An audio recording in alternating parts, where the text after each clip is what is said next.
Medications are basically they may be unavailable, they may be inappropriate, or they may be ineffective.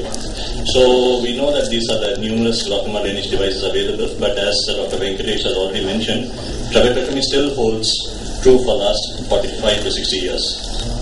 And ideal surgery should be easily performed by all surgeons, requiring simple instrumentation, minimal complication, should be replicated by others as well with a short learning curve, and should be economic with a long-term success. Not to say that trabeculectomy has characteristics of all these, but nevertheless we do it in such a manner that we can bring about good results.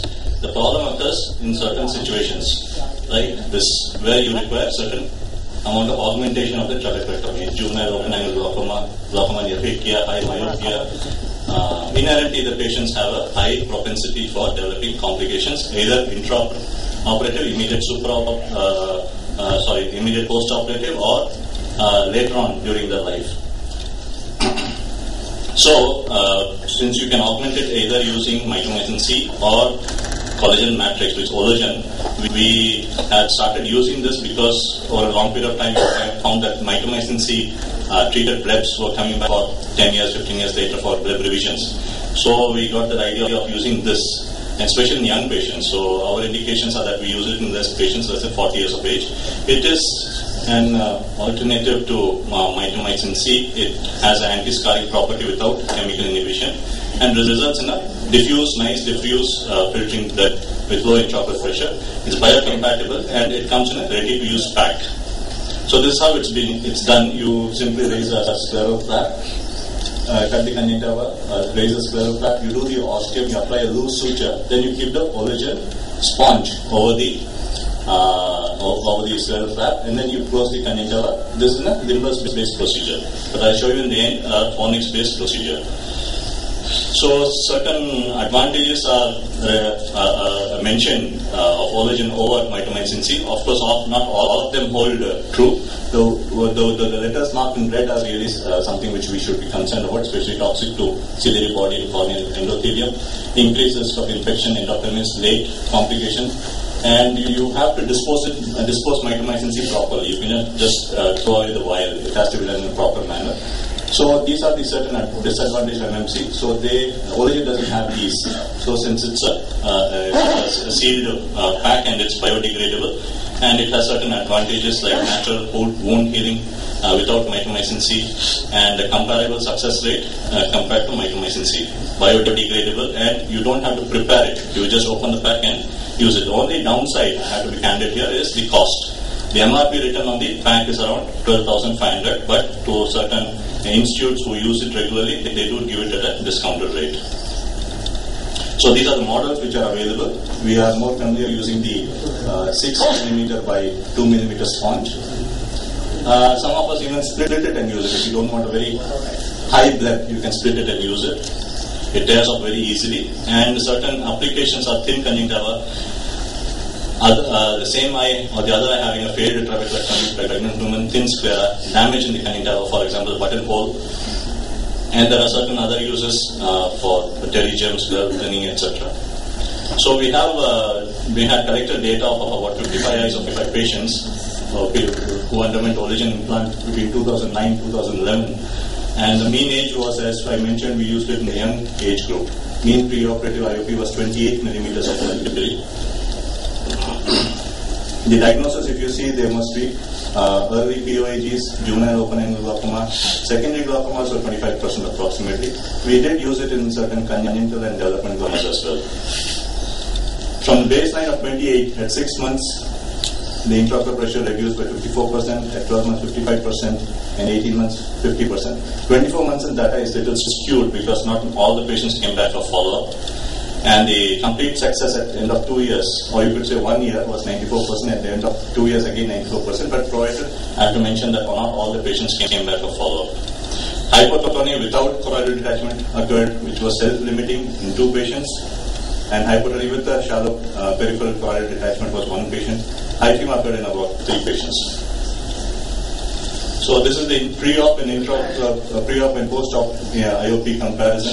You would find that at the end of 12 months, that's 1 year, 34 of the 55 patients came back. At the end of 2 years, 19 of the 55 patients data we had collected. But the intraocular pressure was very satisfactorily controlled in majority of the patients. And the patients who were not doing so well were controlled on a single medication. So practical tips are certain things which we have to, because it's shifting from something which we routinely do to using a sponge. The flap should be just approximated over this. It should not be very tightened. A minimal leak is acceptable, especially if you use an AC maintenance, you can identify it. If there is excess leak, then of course it's advisable to apply an additional suture. And you place the Ologen at the apex of a triangular flap at the posterior side. And you can use, we use a 6 by 2 millimeter, or if you have a larger Ologen implant, you can cut it into square pieces and then use it for other patients as well. And Panicava has to be closed watertight. And when you pass a suture, we have to make sure that the suture does not take a Ologen in the bite. Otherwise, it can lead to suture tract infiltration and also phlebitis. When you open the pack, you have to see that the sterile pack is sealed very well. It should not be wet. And the Ologen matrix should not be like a paper-like. That means it's not spongy. And we generally don't use mitomycin C in patients who are planning to undergo Ologen. Very thick conjunctival tenons, we have to be very careful because you won't be able to do a suture lysis. So it's always advisable to use a releasable suture in these patients. And some patients in our center have developed allergy to Ologen. So what happens in their eyes is there's a punched out lesion on the conjunctiva through which there's necrosis and then the Ologen just falls off. The necrosed conjunctiva tends to heal automatically unless it gets infected. So when you look for post-operative, you have to look for blood retraction, any exposure of the Ologen, any raised intraocular pressure, any signs of conjunctival necrosis infection. And you have to make note that the Ologen progressively disappears and leaves a diffuse bleb. The sutures can be released anywhere from 2 weeks to 6 weeks time. Earlier suture release is advisable. If the suture doesn't get it released, it may break up and you can result in an incomplete removal. In many such patients, we have also tried doing a needling for the bleb. So this is a video showing you 3 releasable suture applied to close the scleral flap, and this is the Ologen implant. The moment it becomes wet, it becomes swollen, and you just push it back, place it over the apex of the scleral flap, and then take episcleral bite and close the conjunctiva with 2 wing sutures on either side. Once you have done that, you will find a horizontal band across the limbus, which signifies that there is a watertight closure of the wound. Of course, you can also titrate it.